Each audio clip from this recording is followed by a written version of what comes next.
Olá, meus amigos, olá, minhas amigas do Legislação Integrada. Aqui quem fala é o professor Bruno Valente. Nossa conversa de hoje é sobre o informativo de número 1114 do STF. Antes de começar, um convite muito especial. Já começou a Black Friday do Clube da Lei e durante o mês de novembro estamos com a melhor oferta da nossa história.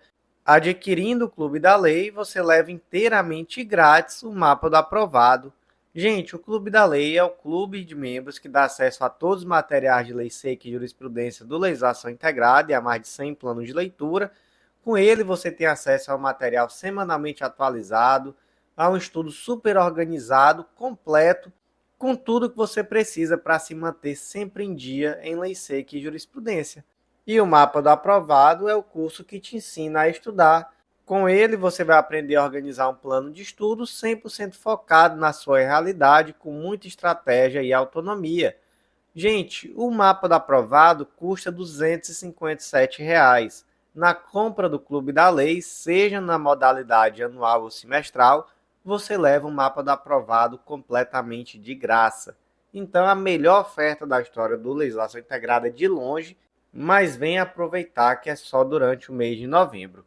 Vou fazer também o último convite, vem conhecer a Editora Integrada, vem descobrir que publicar aquele livro, que pode ser uma monografia, um TCC, ou mesmo um livro que você escreveu para isso, é muito mais fácil do que você imaginava. Com a Editora Integrada, nós tiramos a burocracia, nós trouxemos um procedimento muito simples e um valor que é muito viável e a gente pode fazer toda a diferença em uma prova de títulos, então vem publicar com a gente. Sem mais delongas, vamos começar o informativo de hoje, que é pequenininho, tá, gente? Primeiro julgado do dia foi inserido na Constituição Federal, destaque da seguinte forma: os valores recebidos a título de retribuição pelo desempenho de cargo comissionado no âmbito do Poder Executivo ostentam natureza eminentemente remuneratória e, portanto, são computados para efeito de limite do teto remuneratório constitucional dos agentes públicos. Amigos, o artigo 2º da Lei 9853 de 2023 do Estado do Pará trouxe que o servidor público estatutário que mantém vínculo permanente com o Estado do Pará, quando no exercício de cargo comissionado no âmbito do Poder Executivo Federal, faz jus à indenização de representação correspondente a 80% da retribuição do cargo comissionado. Então, olha só que situação. O indivíduo ele já é servidor público, mas ele vai exercer um cargo comissionado. Ele vai receber, então, por isso, uma indenização que corresponde a 80% daquilo que outra pessoa receberia pelo cargo comissionado se já não fosse servidor de carreira. Qual o detalhe? Olha o termo indenização. Por que usar esse termo indenização? Para poder tratar essa verba como indenizatória e, assim como verba indenizatória, ela não ser limitada pelo teto que está previsto lá no artigo 37, inciso 11 da Constituição Federal. Gente, isso é possível? Não, isso não é possível porque essa verba não é indenizatória. E não é só porque se utilizou o termo indenizatório que essa verba vai se tornar indenizatória. Na verdade, essa é uma verba remuneratória. Portanto, essa verba, ela sim será abrangida pelo teto constitucional, não podendo o ultrapassar. Como é que ficou o destaque? Os valores recebidos a título de retribuição pelo desempenho de cargo comissionado no âmbito do Poder Executivo ostentam natureza eminentemente remuneratória e, portanto, são computados para efeitos de limite do teto remuneratório constitucional dos agentes públicos. Próximo julgado do dia foi inserido na Lei nº 9514 de 97, Lei do Sistema Financeiro Imobiliário, e aqui temos uma tese de repercussão geral, tema 982 do STF, e é uma tese bem importante, tá?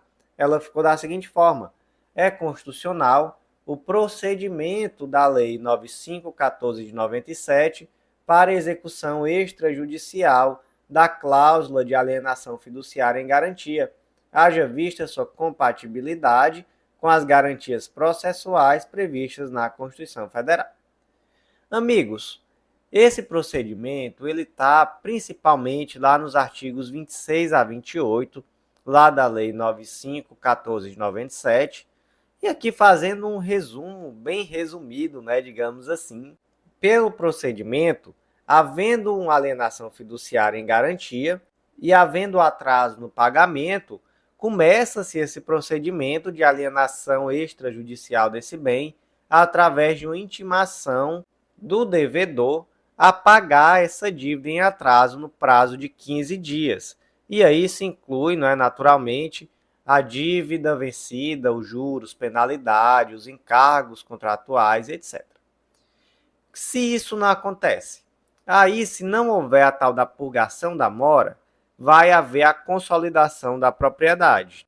E aí, após essa consolidação da propriedade, é possível o leilão do imóvel. E aí esse leilão, ele tem um prazo previsto em lei, até 30 dias após a consolidação da propriedade.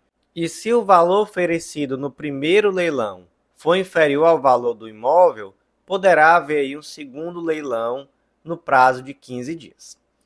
Gente, até a data desse segundo leilão existe um direito de preferência, então o devedor fiduciante ele pode adquirir o bem imóvel pelo valor da dívida mais os encargos e despesas, mas se de fato não ocorrer esse direito de preferência, se ele não for utilizado, aí haverá, após a venda, a quitação da dívida ou a sua extinção.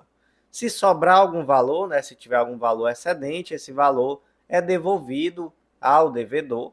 Então, por exemplo, imagina que a dívida dele era 100 mil, foi vendido por 120 mil, esses 20 mil que sobraram vão ser devolvidos. Mas se não houver sobra, não há nada a ser devolvido e a dívida está extinta, está exonerado o credor de devolver qualquer valor. Pergunta-se, esse procedimento é constitucional? Por que o questionamento? Porque ele é todo extrajudicial, não passa aqui pelo judiciário. E a resposta é sim. Se entendeu que isso não viola o direito de acesso à justiça, a inafastabilidade de jurisdição, a garantia do juiz natural, o devido processo legal, a ampla defesa, o contraditório e que também não infringe o direito à propriedade. Na verdade, se entendeu que se trata aqui de um procedimento que está regulamentado em lei de forma que permite uma ampla defesa, mesmo que administrativa, um contraditório, e que permite também o acesso à justiça no caso de eventual ilegalidade cometida. E mais, se entendeu que uma posição em contrário prejudicaria toda a atividade imobiliária e tornaria o acesso ao crédito mais caro e também mais difícil, né? Então tornaria mais inacessível. Então, portanto, se entendeu que se trata sim de um procedimento que é constitucional. Como é que ficou a tese, gente? É constitucional o procedimento da Lei 9514 de 97 para execução extrajudicial da cláusula de alienação fiduciária em garantia, haja vista sua compatibilidade com as garantias processuais previstas na Constituição Federal. Próximo julgado do dia inserido na Constituição Federal, destaca da seguinte forma: é constitucional resolução do Tribunal de Justiça Estadual que altera o horário de expediente forense, pois se trata de matéria abrangida pelo autogoverno dos tribunais. Contudo, esse ato normativo não pode modificar a jornada de trabalho dos servidores do Poder Judiciário local, porque o assunto diz respeito ao regime jurídico destes, cuja iniciativa é privativa do chefe do Poder Executivo. Vamos lá, gente. Trata-se aqui da Resolução 568 de 2010 do Tribunal de Justiça do Estado do Mato Grosso do Sul e, dentre outros temas, essa resolução tratou sobre a alteração do expediente forense e a alteração também da jornada de trabalho dos servidores do Poder Judiciário local. Essa resolução é constitucional? Gente, o primeiro ponto foi um ADI aqui, foi a ADI 4450. Um ADI poderia questionar a constitucionalidade de uma resolução? Sim. Por quê? Porque já se sedimentou no STF o entendimento de que é possível um ADI contra resolução, desde que essa resolução seja dotada de autonomia, generalidade e abstração, e que seja possível caracterizá-la como um ato normativo primário ou autônomo. Então, Nesse ponto, é possível sim a propositura dessa ADI. Segundo ponto, a resolução poderia dispor sobre alteração do expediente forense? Sim. Por quê? Porque se trata aqui de um tema que diz respeito à administração do Poder Judiciário, seu poder de autogovernança, então, de fato, é sim possível. Segundo ponto, modificação da jornada de trabalho dos servidores do Poder Judiciário. Resolução poderia tratar? Não, não poderia. Sabe por quê? Porque, gente, por mais contraintuitivo que isso possa ser, a iniciativa legislativa que é do presidente da República. Está lá no artigo 61, parágrafo 1º, inciso 2. Então, o STF tem decidido que, mesmo que o servidor seja do Poder Judiciário, a iniciativa legislativa para tratar sobre regime jurídico, provimento de cargos, estabilidade e aposentadoria, mesmo que dos servidores do Poder Judiciário, é do chefe do Poder Executivo. Então, aplica-se aqui o artigo 61, parágrafo 1º, inciso 2 da Constituição Federal, que trata exatamente dessa iniciativa do presidente da República, que é privativa, para dispor sobre servidores públicos da União, territórios, seu regime jurídico, provimento de cargos, estabilidade e aposentadoria. E aí, só para que fique claro, como se trata aqui de um tribunal de justiça, seria então a iniciativa privativa do chefe do Poder Executivo local.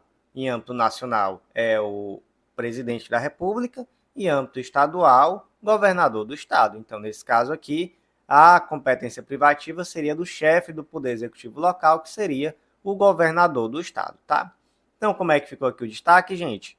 É constitucional resolução do Tribunal de Justiça Estadual que altera o horário de expediente forense, pois se trata de matéria abrangida pelo autogoverno dos tribunais. Contudo, esse ato não pode modificar a jornada de trabalho dos servidores do Poder Judiciário local, porque o assunto diz respeito ao regime jurídico destes, cuja iniciativa é privativa do chefe do Poder Executivo. Meus amigos, por hoje foi isso. Eu agradeço a vocês que ouviram até o final. Vou repetir aquele convite, tá aqui rapidinho. Aproveita a Black Friday do Legislação Integrada, melhores ofertas da história. Vem fazer parte do Clube da Lei e levar gratuitamente o mapa do aprovado. E vem também publicar com a gente, vem conhecer a editora integrada. Por hoje foi isso, até a próxima.